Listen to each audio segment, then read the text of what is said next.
বিদায় স্বামী দেবতা বিদায়। সরোজি, আমি তোমাকে বিবাহ করি রাজবাড়িতে নিয়ে এসেছি কিসের কারণে তুমি কি জানো? না, আমি স্বামী দেবতা, আমি তো তোমার কথা কিছুই বুঝতে পারছি না। তুমি আমাকে প্রকাশ করে খুলে বলবে, তবে না আমি বুঝতে পারবো। সরোজি,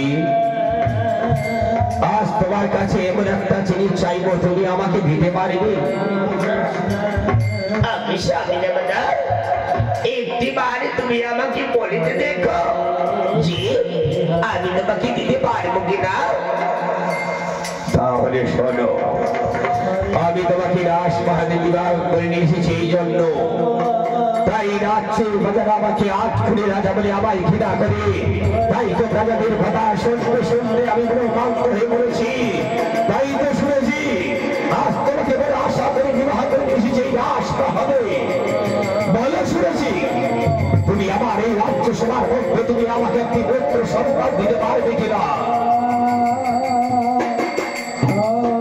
স্বামী দেবতা, তুমি আমাকে বিবাহ করে রাজবাড়িতে নিয়ে এসেছ, তবে অবশ্যই তোমার এই ভালোবাসাটা আমি পূর্ণ করবো।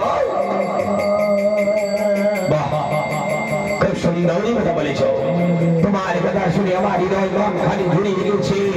তাই তো এই আনন্দের দিনে যদি থাকতো আমার রাজ্য সভার মধ্যে রাজ্যের সেনাপতি, তাহলে সমস্ত রাজ্যের দায়িত্ব তোমার হস্তে তুলে দিয়ে আমি তাই তোমার পাশে আমি সংরক্ষণ থাকতাম, সুখ দুঃখের কথা বলতাম, হৃদয় মন খালি তোমাকে মনের কথা খুলে বলে আমার হৃদয় মন খালি আমি তোমার কাছে প্রকাশ করে খুলে বলে আমার হৃদয় মনটাকে ভাই করে বলে দিতে চাই। তবে ভাগ্যের বিধাতা কেউ খণ্ডাতে পারে না। আমি আজ করে রাজা বলি রাজ্যের সেনাপতিরা আমাকে রাজ্য ছেড়ে চলে গেছে। তাই তো আমি ভেতরে ধরে বসে হাসি করে বলতে পারিনি, শুধু একটি সন্তানের কারণে। তাই যে শুনেছি তোমাকে আমি বিবাহ করে নিয়ে এসেছি রাজপ্রহারে, তুমি শুধু আমাকে একটি পুত্র সন্তান তুমি আমাকে উপহার দাও। ঠিক আছে স্বামী দেবতা, আপনি মনে বাসটা আমি পূর্ণ করব।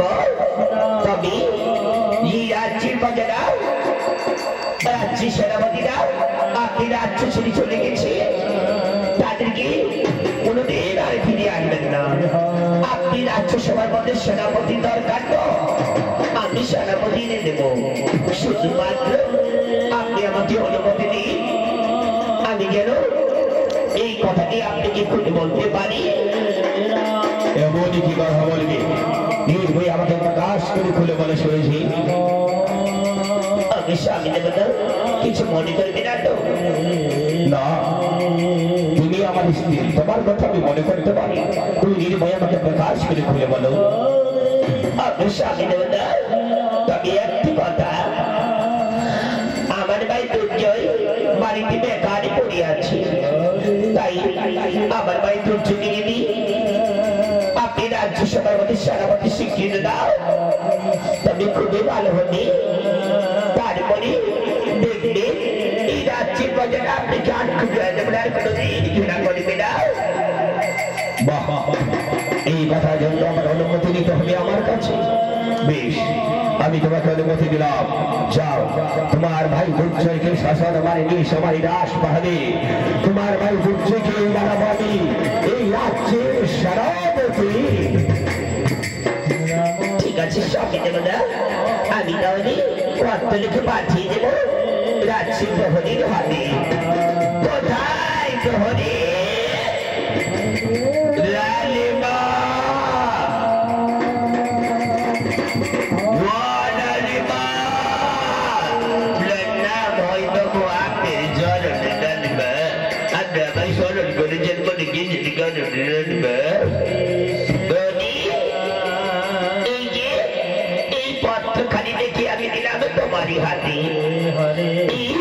পত্র নিয়ে যাবে আমার ভাই দুর্জয়ের হাতে দেবে।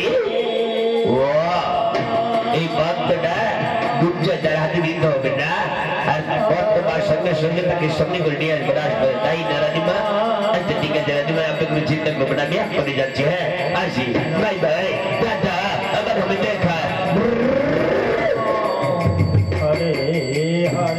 শুনেছি তোমার কথা শুনে সত্যি সত্যি আমার হৃদয় মন খানি জুড়িয়ে গেছে এইবার বুঝি আমার রাজ্য সবাই আলোকিত হয়ে উঠবে তাই তো আজ বিলম্ব না করে চলে যাই আমরা কুটিরের বাঙ্গনে সেই কুটির বাঙ্গনে গিয়ে আজ আমাদের ভুল সজ্জারাত এই ভুল সজ্জারাতে আজ মনের বাসর আমার গণ্য হবে ঠিক আছে স্বামী দাদা চলো আমি মনে প্রাপ্ত করেছি চলে যাই এসো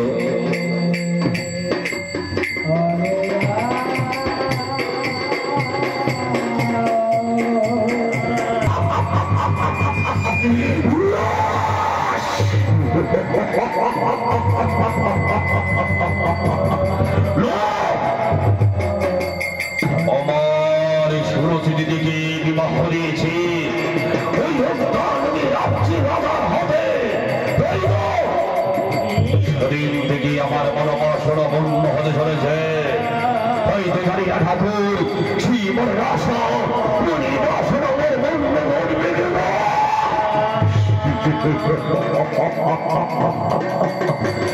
ভয়ে বলে না শ্রবণে মেমা ভরে ধরে থাকলে কৃষ্ণকে একদিন উত্তর নবীর রাজ্য কাঁচা আমার পিতাকে অপমান্য করে রাজ্য থেকে বের করে দিয়েছিল